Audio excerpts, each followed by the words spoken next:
historians go searching for the final nail in the U.S. coffin, they may well settle on the date April 20th, 2024. On that day, Congress passed legislation to fund 2.5 wars, hand what's left of our privacy over to the CIA and the NSA, and give the U.S. President the power to shut down whatever part of the internet he disagrees with. The U.S. and its allies have already sent over $300 billion to Ukraine, and the country is still losing its war with Russia. Nobody believes another $60 billion will pull a victory from the jaws of defeat.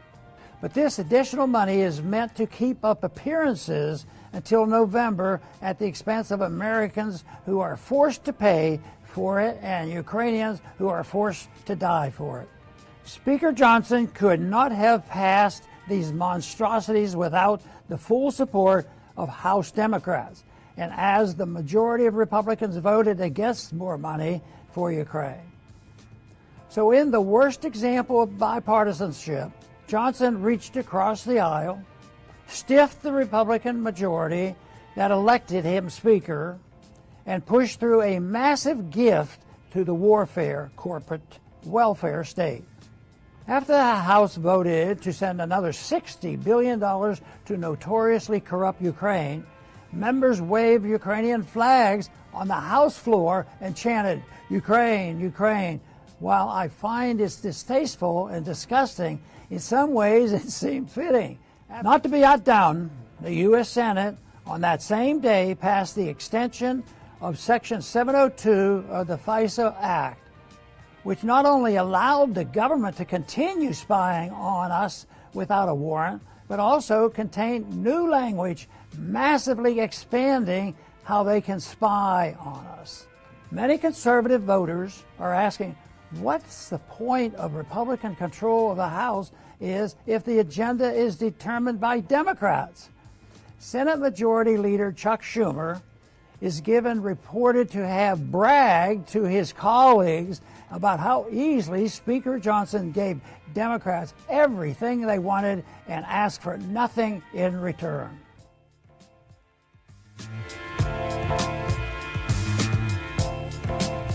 All right, folks, we are back here on Straight Out of the Cannon here on Issues and Answers Friday.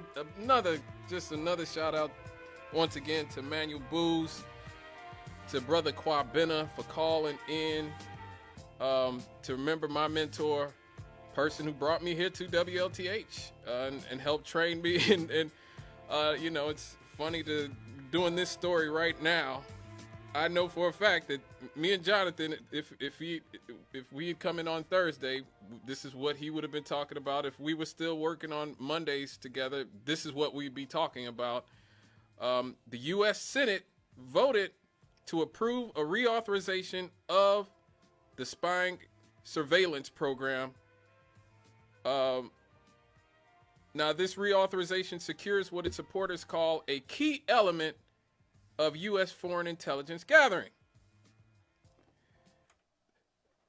Our national security advisor, Jake Sullivan, said that the legislation was one of the United States' most vital intelligence collection. What is it? Section 702. What is that? Of the Foreign Intelligence Surveillance Act is one of the suite of authorizations passed after September 11th that allowed American spy agencies to surveil foreigners abroad using data drawn from U.S. digital infrastructure such as internet service providers. The information is used to track enemy spies, rogue hackers, and extremist militants. Now, FISA is what it's called, has attracted criticism from both Republicans and Democrats, anybody who has a brain in their head, because it violates privacy. It violates Americans' constitutional rights to privacy. Now, the bill has been blocked 3 times in the past 5 months by House Republicans, bucking their party before passing last week by a 273 to 147 vote when its duration was shortened by 5 years to 2 years. The White House intelligence chiefs and top lawmakers on the House Intelligence Committees have said not reauthorizing the program could have potentially catastrophic effects. Yeah, like freedom, freedom for you and me. Although the right to privacy has been enshrined in the U.S. Constitution, foreign nationals' data gathered by the program often includes communications with Americans and can be mined by domestic law enforcement bodies such as the FBI without a warrant. Now, listen to this. Now, this alarmed both hardline Republicans and far-left Democrats because recent revelations that the FBI used this power to hunt for information about Black Lives Matter protesters and congressional campaign donors and U.S. lawmakers have raised further doubts about the program's integrity. So that's what we're going here. That's what we're doing here. They are able to spy on us under the guise of foreign intelligence surveillance. So they can essentially, we all have metadata. We all have a footprint, a digital footprint. And because of the structure of the internet, traffic is constantly commingling. So whether you're on Twitter, Facebook, whether you are sending an email to a company, whether it's a job application, whatever, your digital footprint online is crossing all kinds of places. We cross the prime meridian every day when we watch YouTube. All of our metadata is out there, constantly mingling across borders. And so now the U.S. government essentially will have access to all of our data by proxy by saying, well, we're not really spying on Americans. We're spying on foreign entities. And we're protecting you from, the baddies. Now, obviously, this is coming at a pivotal time in our history when we're seeing the biggest protest movement of the last few years, at least since the Black Lives Matter protests.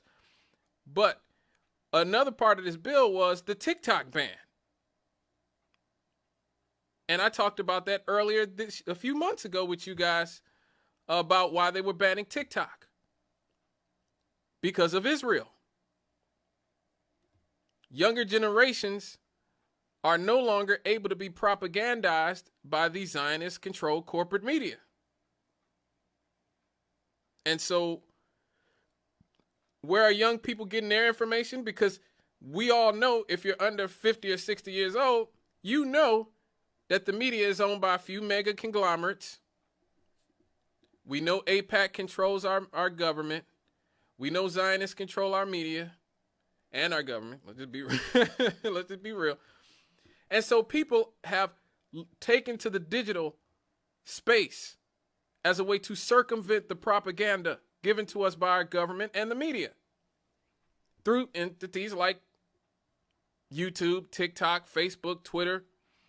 I'm a big fan of independent media. I tell you guys, turn off ABC, NBC, CBS, Fox News, MSNBC. These people are propagandists. That is what they do.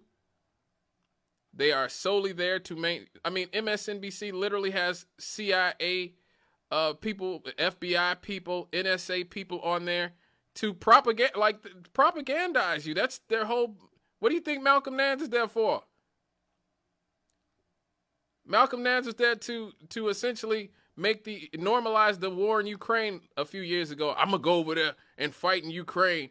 Dude, you gonna get your black behind blown up for people who literally call black people monkeys. Seriously. And I'm not saying that. The Peace Corps said that. The Peace Corps literally sent warnings to black soldiers and black people in the Peace Corps who might have found themselves in Ukraine. They said, if they call you a nigger or they call you a monkey, it's just a part of their culture. And Malcolm Nance, his fool behind gonna take himself over there to fight with them, to normalize what we talked about last week, nothing but a blatant giveaway to the military industrial complex. And so now anybody who's pushing back on the narratives from the corporate media, from the Zionists, all of a sudden you're going to have they're going to weaponize the FISA Act.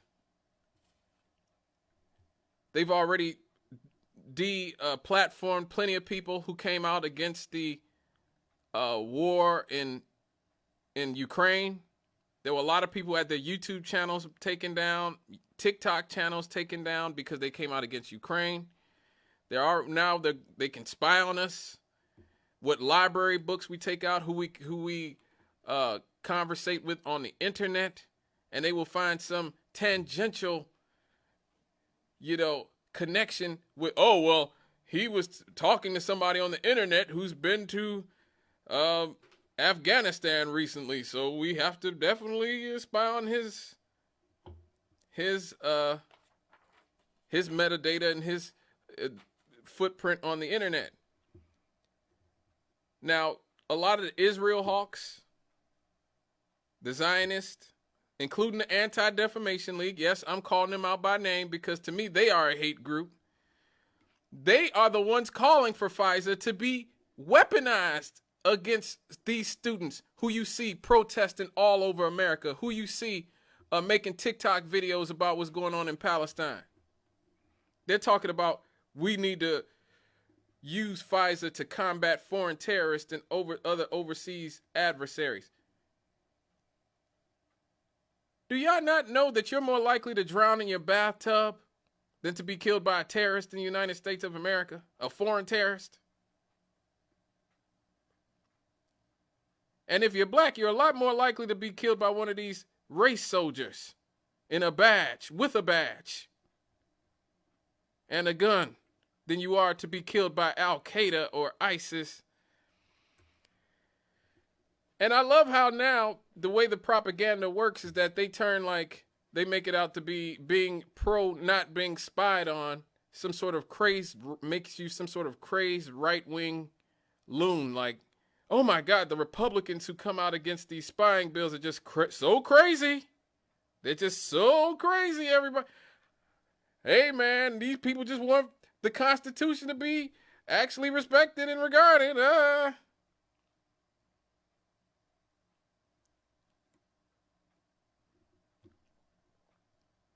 And if that's not bad enough, Congress, who actually pretended that, the Republicans in Congress who pretended they were against it, and some of the Democrats who pretended they were against it and went ahead and voted for it, they exempted themselves from the FISA bill. Say they don't care about you getting spied on. They just don't want themselves to be spied on. So ultimately, we have to push back against these types of things. Oh man, I can't help but imagine what Jonathan would say about this particular story, because again, like this is right up his alley. The FISA bill is definitely going to be a thorn in the side of anybody on the side of justice for the near future.